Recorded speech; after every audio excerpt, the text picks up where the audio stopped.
Dear everyone, welcome to our radio series, Finding Peace in Turmoil.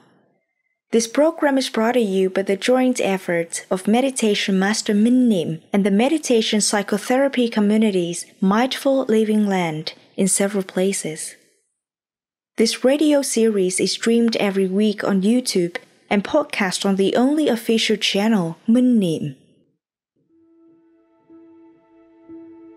As we can see, the world is constantly changing. In this particular period of time, the changes can be easily seen in every single moment through figures on the news or significant decisions the world's leaders make on a daily basis, which is unprecedented. Thereby, we now have one of the most precious opportunities ever to contemplate impermanence. Impermanence does not only mean death as people commonly and narrowly interpret it, but it actually is the non-stop transformation of everything around us.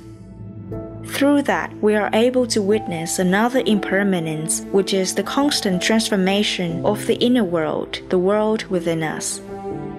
In this radio episode number 5, titled Tomorrow Will Be Different, following the previous radio episode, we hope to remind you all about the principles of the inevitable changes in life so that we can always hold a strong belief in the good things to come. Up next, let us invite you to the Dharma Talk by Master Minh Niem titled Tomorrow Will Be Different.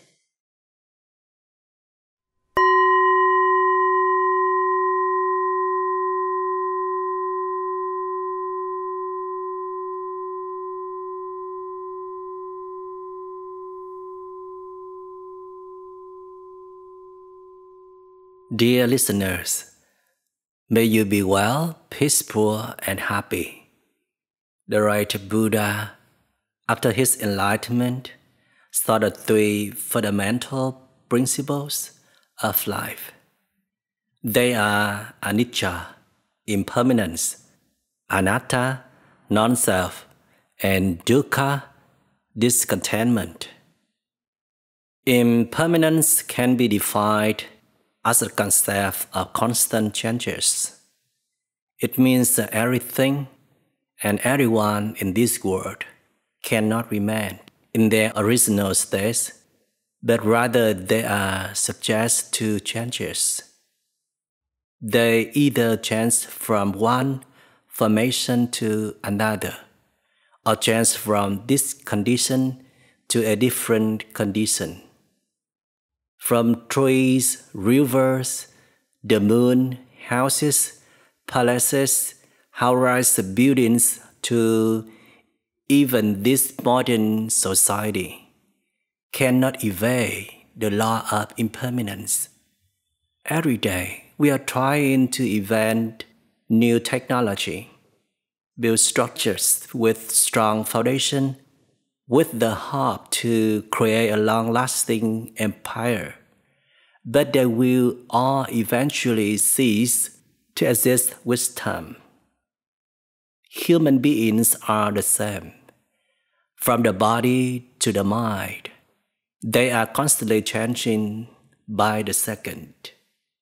The right Buddha 26th century ago concluded that we are a cumulative collection of millions and billions of elements. There is no single self. Therefore, it is called anatta, non-self. Scientists from the 19th century agreed with this concept. This concept is not only applicable to the human body, but also the human mind.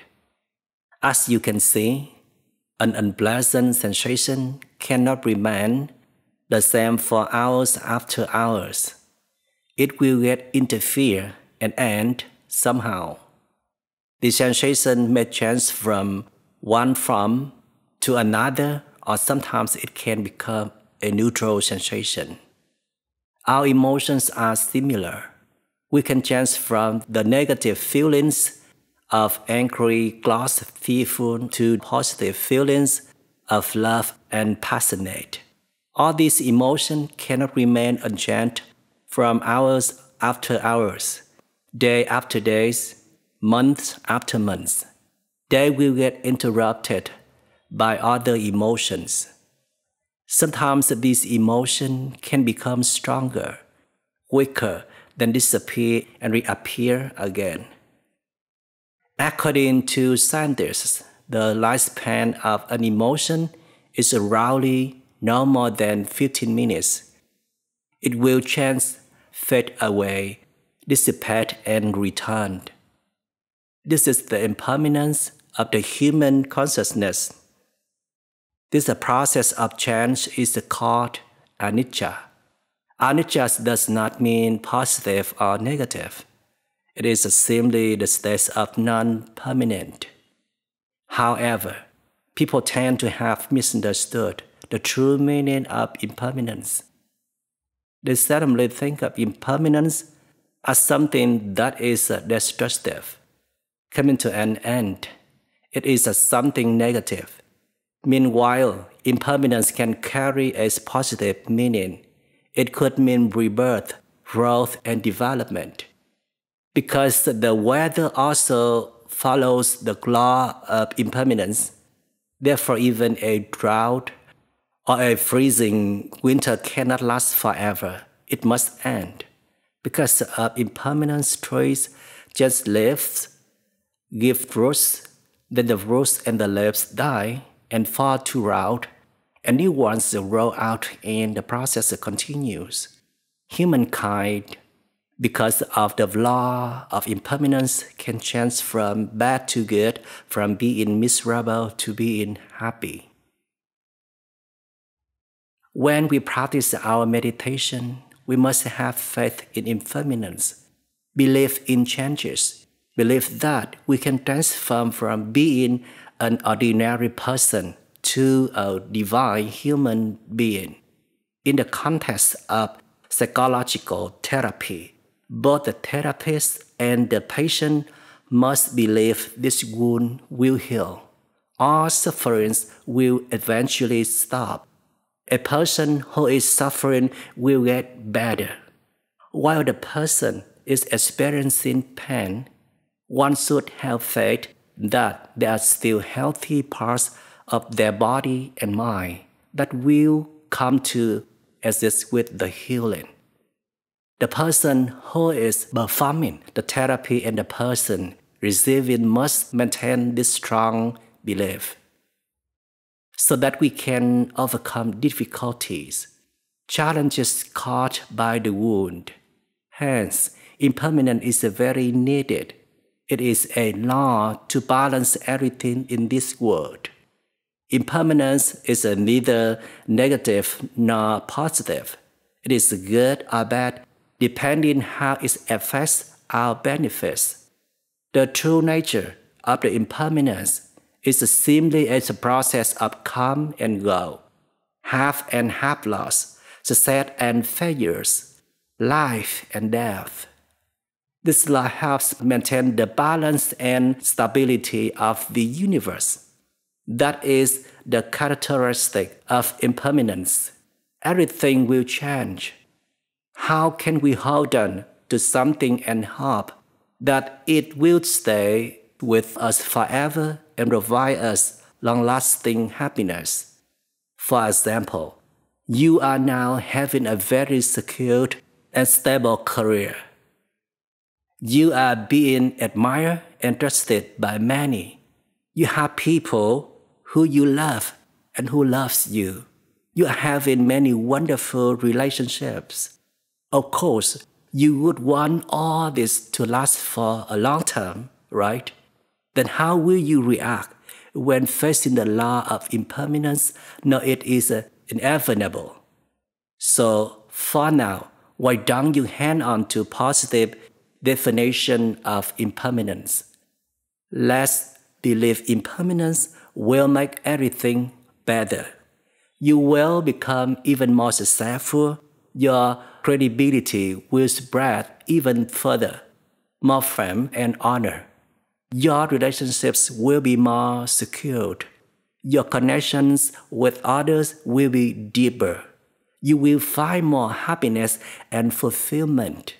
That is looking from the positive perspective of impermanence. In opposition, looking from a negative perspective, impermanence will make everything you have slowly fade away and eventually disappear. What if you cannot remain high on your career status? What if for some reason people stop trusting you, stop respecting you, stop loving you? What if the people who used to love you now change their feeling toward you, or even worse, they no longer love you? What if you yourself change your feelings about those whom you used to love? You become bored and no longer want to remain in the relationship. What would you do in these situations? That is impermanence looking from a negative angle. The great Buddha once said, "This life is anicca. It is impermanent.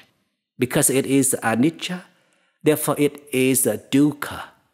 Dukkha has been previously understood as suffering, but truthfully, dukkha should be understood as discontentment. Because of anicca, dukkha exists. Because impermanence cannot satisfy every single desire of human. This is the true nature of human life.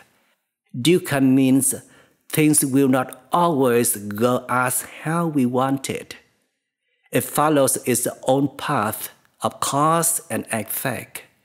That is how the universe operates, and we are all part of this operation. But dukkha does not necessarily lead to suffering. A discontentment plus our opposing reaction equals suffering. We have talked about this concept many times before. If dukkha, a discontentment, is met with our accepting attitude, it will not equate to suffering. It is simply a matter of discontentment. Discontentment does not have to become suffering. This life does not have to be filled with despair, right? Not everyone views life as suffering. Sometimes we see life as suffering. Sometimes we can tolerate it. Sometimes we happily accept it. Even better, sometimes we see life as a happiness.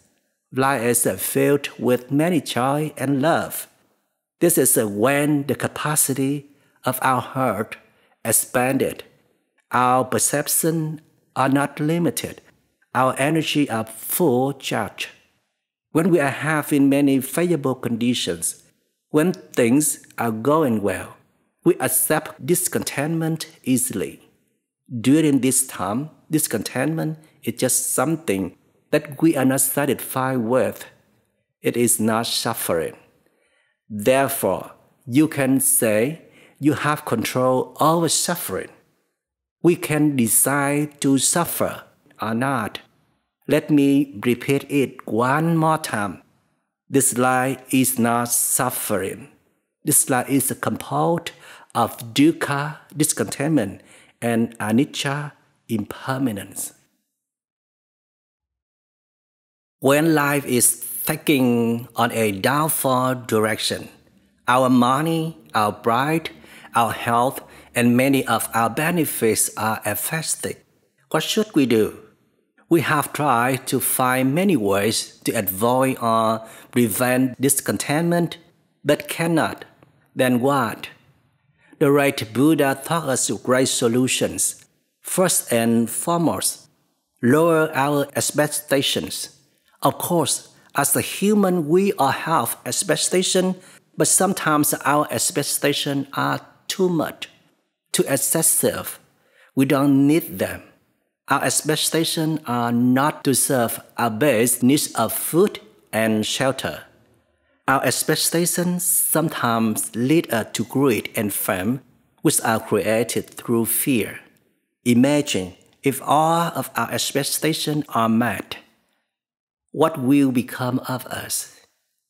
How will this life maintain its balance if everyone fulfills their expectations? If we are all happy, content with what we have, then this is not life. We are not human anymore. This life is comprised of contentment and discontentment, satisfaction and unsatisfaction. We should have the wisdom to know what to desire and what not to desire, which expectations are needed and which ones are not. Sometimes all we need is the awareness. We should be mindful of our needs, our desires. Do our desires make sense? Because when we desire something, we must put in a lot of investment along with the help of the universe to make our desires come true. Even after we accumulate what we want, we might not even need it anymore. We might not even use it. Thus, we wasted so much energy of our own, of the people around us, of our community, and our universe. The second method that the right Buddha taught us to deal with impermanence. Discontentment is to wait a little longer for both sides to change. Even harsh conditions will change with time, just like the weather.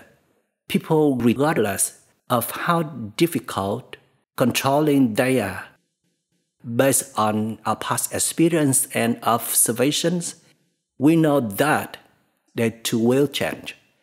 They lack patience and tolerance, and thus we tend to react too quickly. In the past, we gained many benefits from our society, our universe, but instead of accepting difficulties, we in return react to them without hesitations. Why do we need to wait a little longer? In time, we can build up our tolerance so that we can come to an understanding that life requires tolerance, not just enjoyment. While we wait, time will also change us. Discontentment will force us to re-examine many things, including our true self, the true meanings of happiness. Through that, we can learn to accept many unfavorable conditions without difficulty like before. Thirdly, we can gain many valuable lessons from discontentment. When faced with impermanence, of course we would react. We can resist in the beginning, but then slowly we have to calm down and realize this fact. The turmoil that brought to us by this universe are the results of cause and effect. They are not within our control. This law of karma applies to everyone, not just only us. Therefore, we should happily accept them without resentments. Adversities force us to take a step back, to remain still, to do nothing, to stop generating any more unwholesome karma.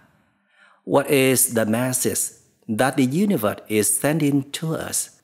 After all the turmoil, the ups and downs of life, and yet we still don't learn anything from it, then the universe is obligated to bring us more adversity to wake us up and change the way we are living.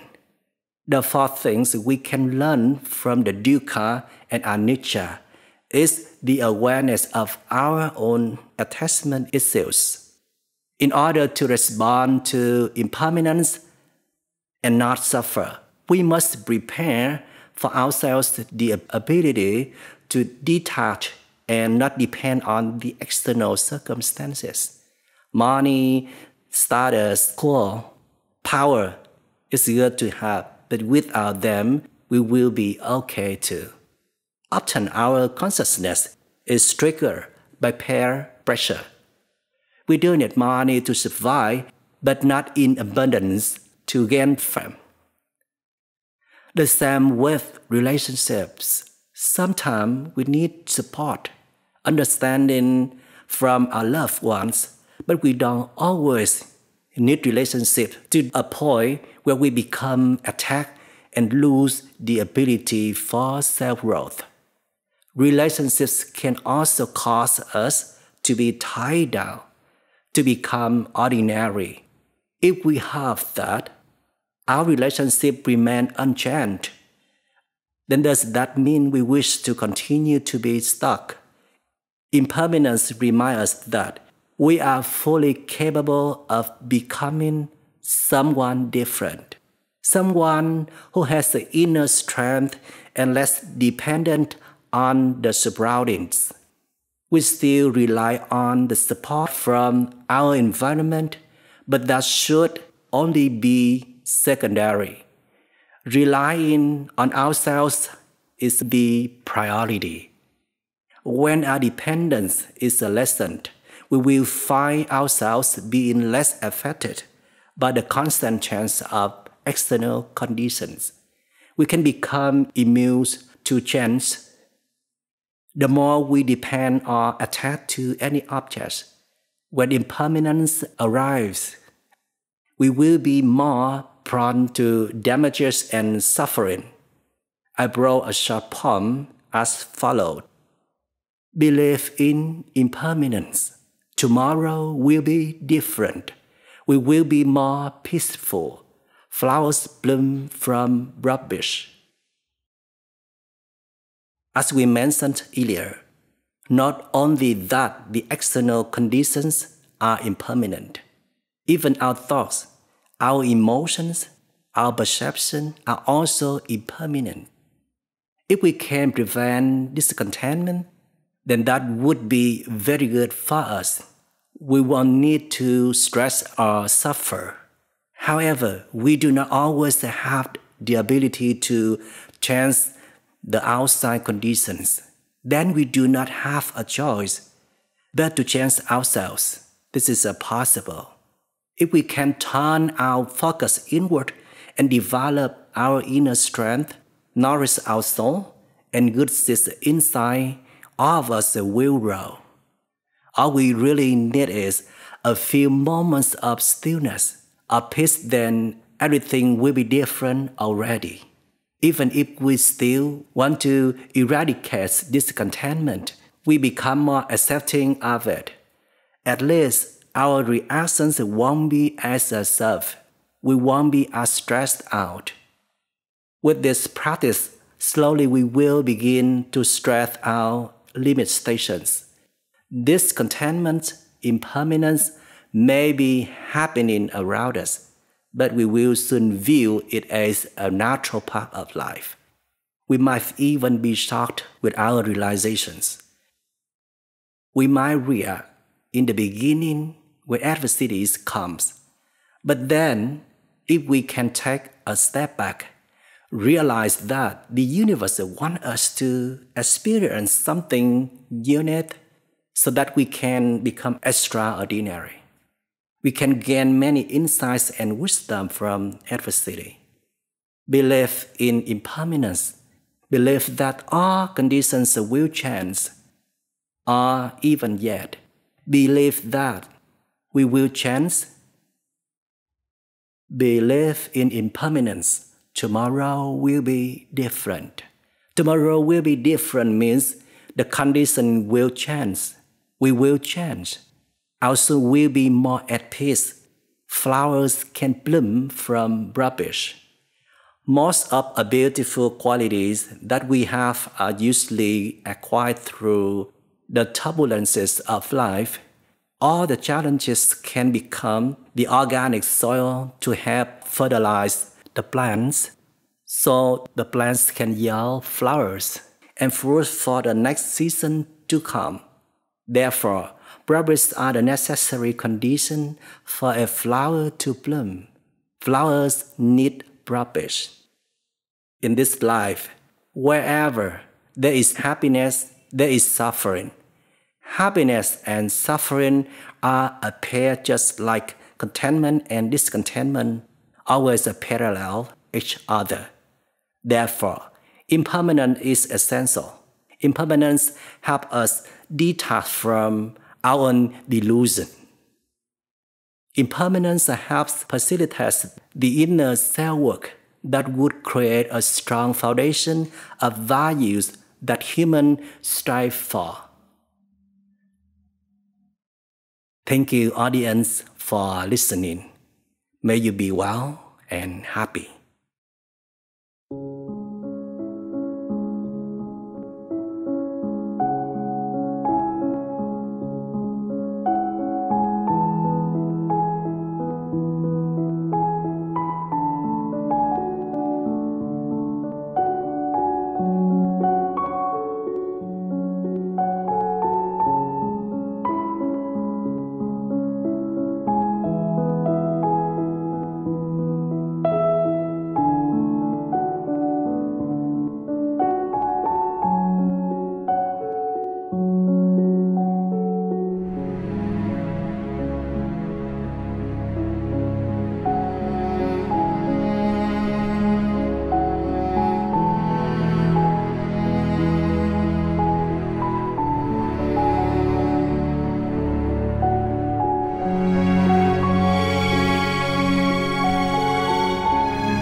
People are afraid of impermanence because they are fearful of losing what they like and unwilling to welcome what they do not like.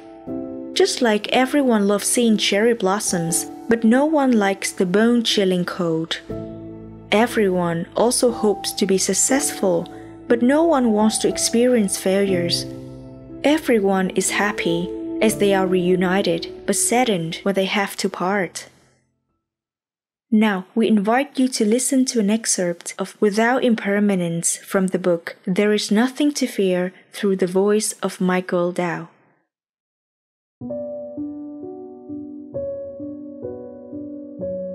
Without impermanence, the winter would last forever.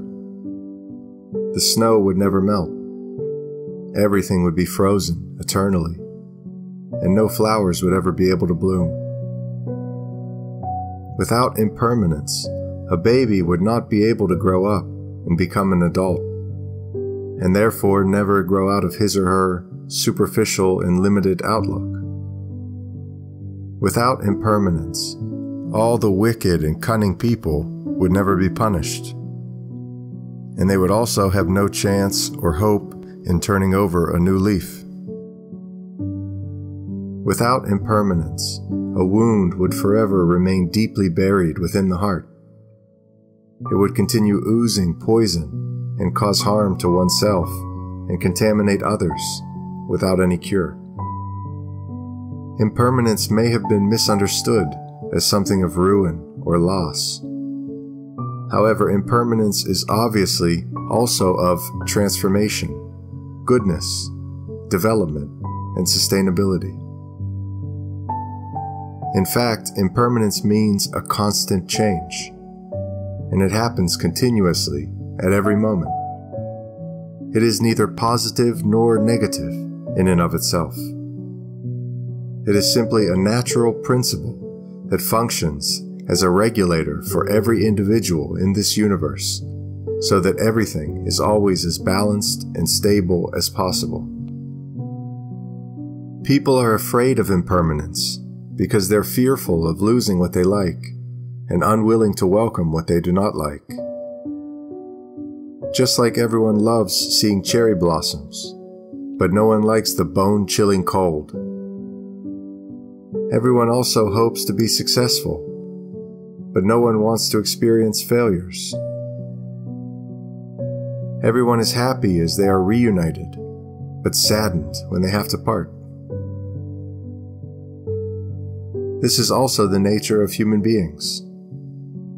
Humans are inherently born with feelings such as joy, anger, love, and hatred. People, unfortunately, always want to aspire to more beautiful and sustainable values. For instance, peace, happiness, and affection. Therefore, they have no choice but to improve their knowledge and endurance. They must understand that life is impermanent, that impermanence is absolutely imperative, and they must somehow learn or practice to welcome impermanence, so it takes place with the least disturbance and suffering.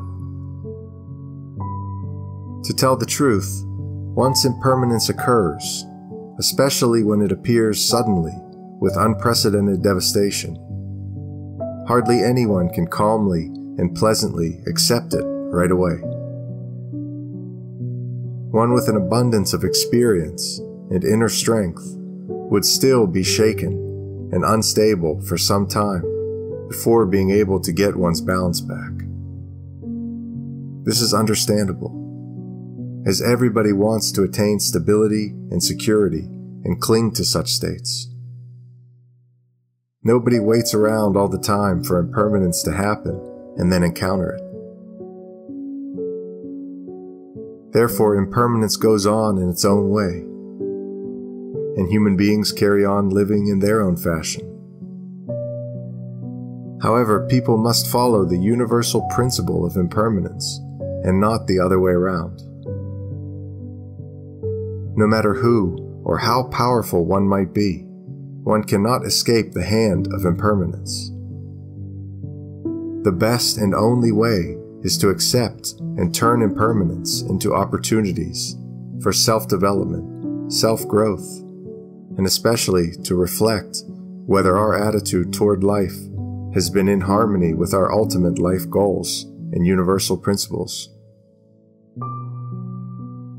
When autumn comes and all leaves turn yellow, some poets might call it the dying autumn. Do not believe such a view. Instead, just be in an autumn forest and let your pure heart come in contact with all the unique shades of autumn, such as pale yellow, dark yellow, auburn, russet, pale red, and crimson. And we will see the ecstatic beauty of autumn, which is no less brilliant than that of spring with plum and cherry blossoms. Even when the yellow leaves have fallen, with close observation, we will realize that they in no way have vanished, but in fact, they are in the process of transforming to become the young, vivid green leaves or the flower buds thriving in the warm sunlight as spring comes a couple months later. The decay has now transformed into flowers. Only impermanence can perform this miracle.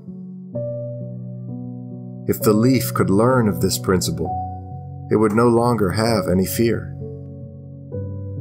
As it turns out, the leaf would be grateful to impermanence for the opportunity of renewing and continuing its journey of wonder and goodness. When we live with the attitude of joyful reception of any conditions that may come our way and turn them into something of value, it is called awakening or broad-mindedness. As when we keep resisting impermanence and opposing the plan of the universe, suffering is inevitable, and such is considered as a life of ignorance and small-mindedness. Impermanence takes away winter so that spring can arrive. It takes away snow to allow cherry blossoms to bloom. It takes away cherry blossoms, and thereby new buds can sprout on branches. It takes away the green color of leaves and replaces it with a shade of amber, and then takes away those golden leaves to prepare for the next season of blooms. Impermanence takes this to fill in that, and brings that to make up for this. Impermanence does not indulge and favor anyone, nor does it despise them. It only operates on the cycles that all human and living beings are continually creating. What we do not consider is that we ourselves are also impermanent. The body as well as the mind change in every moment. We may become better or worse. Therefore, if a difficult subject or situation cannot be changed immediately, we still have hope as we focus on changing our own level of endurance and awareness. Just with a little peace, we will see everything in a different light. Although we are still worried about the upheaval out there, there is no longer panic or overreaction. In peace and awakening, we might even realize that thanks to the impermanent circumstances, we have attained the impermanent mind. And thanks to this fluctuation, the mind strives for stillness. Therefore, great thanks to impermanence. The lesson of impermanence will need to be learned again and again until we are completely immune to change. Only then have we found our true nature.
Dear everyone, after the initial message of His Holiness the Dalai Lama regarding peaceful prayers sent to everyone in the world, he continued by sending out a second letter with lots of wisdom and compassion to remind people of practical actions and solidarity to overcome this crisis.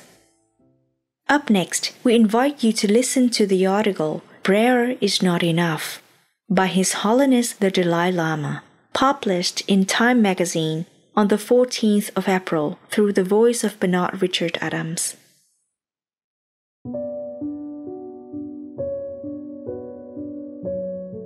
Sometimes friends ask me to help with some problem in the world, using some magical powers.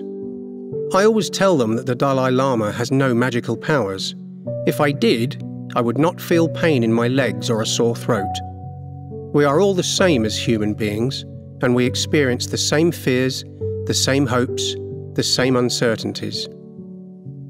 From the Buddhist perspective, every sentient being is acquainted with suffering and the truths of sickness, old age, and death.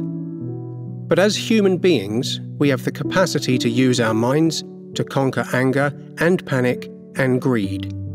In recent years, I have been stressing emotional disarmament to try to see things realistically and clearly, without the confusion of fear or rage. If a problem has a solution, we must work to find it. If it does not, we need not waste time thinking about it.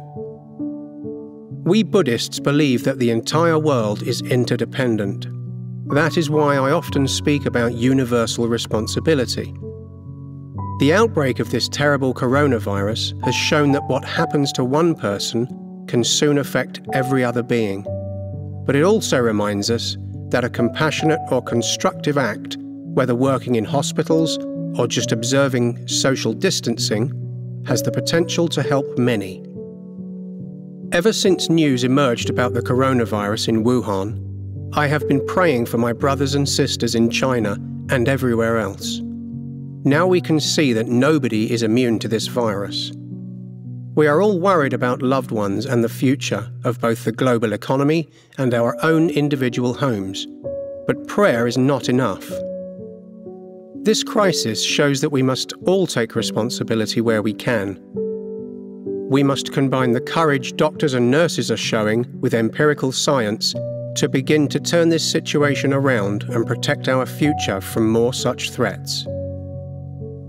In this time of great fear, it is important that we think of the long-term challenges and possibilities of the entire globe. Photographs of our world from space clearly show that there are no real boundaries on our blue planet. Therefore, all of us must take care of it and work to prevent climate change and other destructive forces. This pandemic serves as a warning that only by coming together with a coordinated global response, we will meet the unprecedented magnitude of the challenges we face. We must also remember that nobody is free of suffering and extend our hands to others who lack homes, resources, or family to protect them. This crisis shows us that we are not separate from one another, even when we are living apart. Therefore, we all have a responsibility to exercise compassion and help. As a Buddhist, I believe in the principle of impermanence. Eventually, this virus will pass.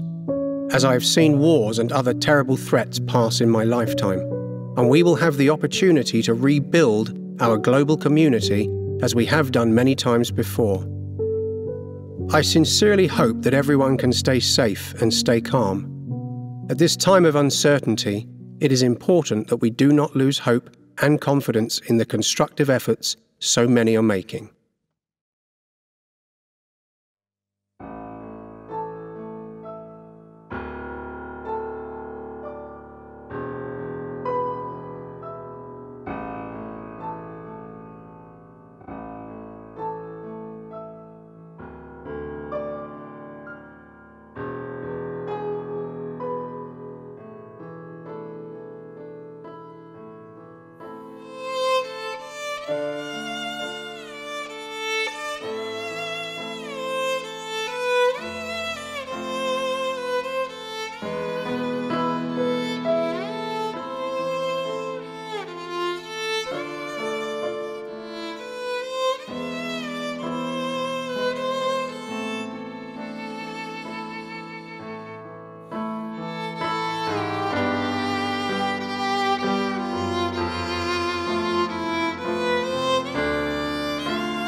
Dear everyone, perhaps we all have heard and known about impermanence, but it is not easy at all to live with its principles. These turbulent moments are actually a valuable opportunity for us to experience and contemplate impermanence in the deepest and clearest manner. There is no better way than turning inward. This radio episode number 5 continues to remind us on our journey of returning to ourselves. Tomorrow will be different. We'll get back to work. The world will continue to operate as normal as it used to. But reflecting on this, we would probably be surprised that it was this time of turmoil that has brought us many valuable lessons. Please remember some keywords every time we face adversities, which are tomorrow will be different. This will pass. What can we learn from here? Believe in impermanence. Tomorrow will be different. We will be more peaceful. Flowers bloom from rubbish. The 5th radio episode is concluding here. Thank you for listening. We hope to see you again soon for the next episode. May you be always diligent, strong in faith, and able to contemplate many valuable lessons in your tough journey.